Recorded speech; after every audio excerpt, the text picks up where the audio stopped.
Another Michael Jackson in the making? Well, not quite. Another talented kid blindsided by the industry? Ding ding ding. A young Tevin Campbell got his start like many black artists by singing alongside his mother in their local church choir.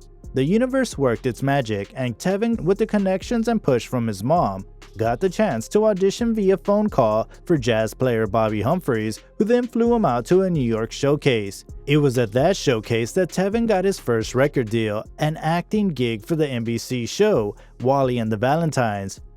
Syda Garrett, who was also invited in the show, had connections to the legendary Quincy Jones, advised Quincy to allow Tevin to sing on his album Back on the Block, and the rest was history. Releasing hits like Can We Talk and I'm Ready, Tevin's career, greenlighted by Quincy Jones and The Prince, was on the right track and had the perfect formula to succeed. But along the way, Tevin and his career were swept off course, and he'd involved himself in what they call the dark side of the industry. Drugs, underage partying, jail stints, and molestation rumors had taken over Tevin's life after the release of his first two albums, and rumors surrounding his sexuality were on high alert when he got arrested for soliciting sexual favors in 1999. That topic of conversation was reignited when neo-soul singer and rapper Jaguar Wright said that Tevin used to prostitute himself for drugs on Hollywood Boulevard back in the day. His career was at an all-time high during the early 90s, and he faded away out of the spotlight during his later years, and he has us wondering what exactly happened to him. Little Tevin Campbell would appear on TV shows, movies, make appearances on talk shows like the Arsenio Hall Show, The Apollo, and hella more, all before he could legally drive. His debut album, Tevin, would earn him several Grammy nominations, and his follow-up album, I'm Ready, produced by Quincy, Babyface, Prince, and other legendary producers, has become his highest charting album to date. He went on to open for acts like Janet Jackson on her Janet World Tour and make guest appearances in episodes of Moesha, as well as voice acted for films like A Goofy Movie. With several Grammy noms under his belt and a superstar team, there was no way that Tevin's mainstream success was folding, and there was nothing that would shake him. But by the time he was just 14, Tevin admitted to being a rebellious industry kid. He'd began drinking and hanging around a much older crowd. After the release of his fourth and most recent album in 1999, the momentum from the first two albums didn't quite stick around, and the public wasn't here for his neo-soul attempt. With his sales not doing so good as they once were, a teenage Tevin was now officially an adult, and he'd begin slowly but surely fading out of the spotlight. He'd pop back up on July of 1999 when it was reported that Tevin had been arrested during a police sting outside of Van Nuys Elementary School in LA for soliciting sexual acts from a male undercover cop. Maybe not the best way someone would want to come out to the public. In result, Tevin was ordered to attend Narcotics Anonymous meetings and an AIDS awareness class after giving a misdemeanor and pleading no contest. After the incident, Tevin faded away from the spotlight altogether until he decided to partake in a 2003 interview with Sister to Sister magazine where he was asked about his sexuality. I'm not gay, but there are a lot of different things that I do like sexually. Being in the business, you're introduced to a lot of different things. I'm trying a lot of things, being open-minded. It has nothing to do with attraction. It's just having fun, and I did a lot of that on the road with dancers. Later in that same interview, he describes himself as a trisexual. In an interview with IMissTheOldSchool.com, the 1999 incident was brought up once again, and in response, Tevin stated that, I was driving around drunk, doing drugs. I had too much time on my hands, and I got caught doing something I shouldn't have been doing. It has nothing to do with who I am today or my sexuality or whether I'm gay or straight.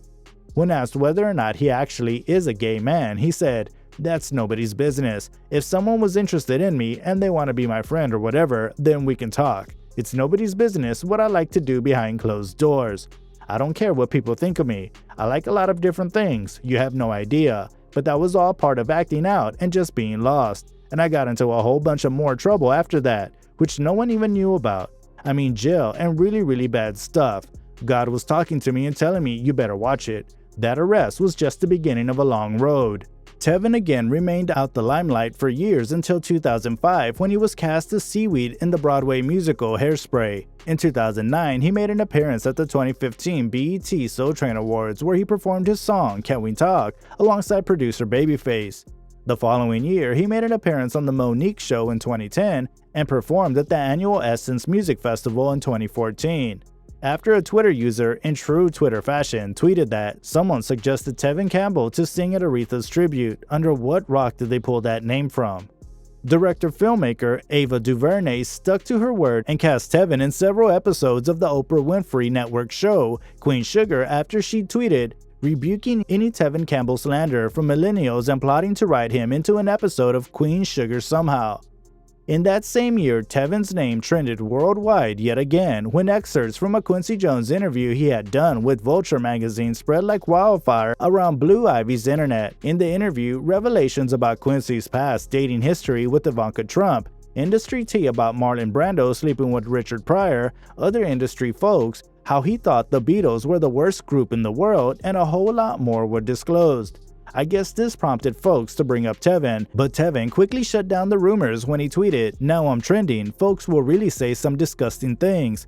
Tevin was molested by Quincy, GTFOH with the devil. God is pushing the bad in our face to make us fight back." As of late, Tevin has been making rounds performing at events, weddings, and is recently scheduled to perform at R&B Rewinds and Music Fest alongside R&B icons Bobby Brown, Genuine, Jodeci, and more.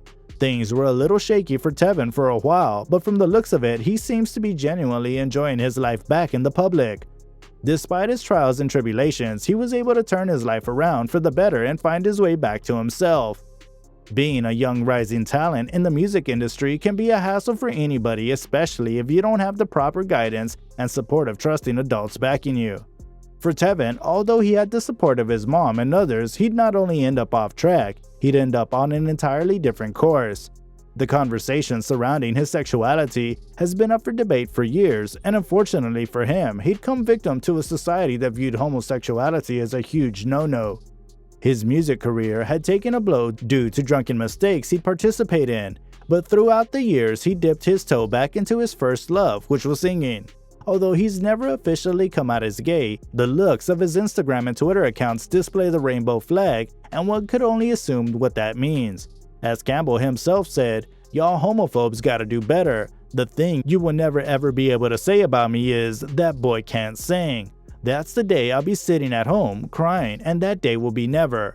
I think we can all agree that the 90s gave us some of the best records and artists of our lifetime, and Tevin's discography fits right into that description. We're just happy that he's finally living in his truth, and that we're finally progressing in a society that doesn't view sexuality as a taboo subject. Did any of this surprise you? Let us know what you think down below in the comments, and stay tuned for more true celebrity stories.